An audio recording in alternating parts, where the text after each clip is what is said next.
The year was 2013. Sir Alex had just retired after leading Man United to their 13th league title, marking the end of an era and the beginning of a new one. You slide your new copy of FIFA 14 into your PS3, introducing you to Ultimate Team and an iconic FIFA soundtrack. Arguably, this is the best FIFA of all time.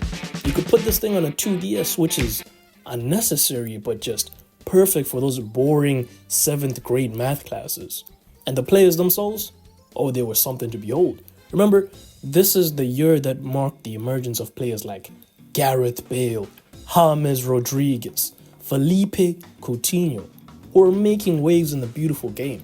Especially Neymar, who was making a huge name for himself with an 80 million transfer to Barca, making it one of the most expensive transfers in football history at the time. Remember, this is a big deal back then. Clubs were buying players and selling them for significantly less. But if my young Brazilian Neymar is worth 80 mil, then surely it's only fair that I demand a similar fee for my young Colombian central midfielder James Rodriguez, or my winger Gareth Bale, right? The high price tag attached to Neymar's transfer and the scrutiny surrounding the whole move and the consequences it would do to the whole transfer market, it gave you and your friends at break time something to chat about while you showed off your brand new Phantom Hypervenoms. This made you the coolest kid on the pitch, but we all knew you weren't passing that ball. Instead, you were doing 20 chops, 20 step overs, 20 rainbow flicks, and booting that ball over the wall. But you need to keep in mind that back then football boots weren't just a piece of equipment. They were a statement and a reflection of how you wanted to play the beautiful game. The technology in boots was still being refined, so boots tended to be more correlated with certain players and the positions they played on the field. But if you wore the white Nike Tempos, I immediately knew you were two-footing every tackle and being an absolute crash out in defense.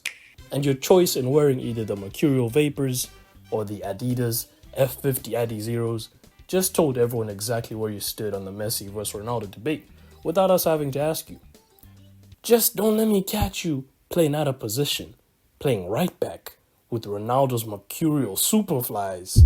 Or you're getting The fall off of boots actually needs to be studied, because I have vivid memories of my friends and I drawing and designing our favorite boots on pieces of paper, saving up 200 pounds in lunch money to blow on boots, just for the studs to rub off in like 2 months. These things were genuinely made out of paper, but I remember the absolute aura you would have if your boots had a built-in sock or metal studs. Nowadays, you can get any old pair for 30 quid. It really doesn't matter which one you have. But I get the sense that a lot of things have gone downhill in football over the years. Like, even ads. I didn't think the day would come where I'd ask for a good, iconic ad. We don't get ads like the Risk It All or the Winner Stays campaign that inspired millions of kids to pick up a football. Or even unique talents like Neymar, Eden Hazard, or even Anthony, because everyone is obsessed with systems and stats. But hey, we've got your mom. We'll be fine. I just think it's telling when the best players of today are compared more with machines and results, and the best players of the 2010s were talked about as being dynamic and unpredictable. Think MSN. This was the year that introduced us to the greatest front three of football team has ever formed, with Real Madrid going bar for bar.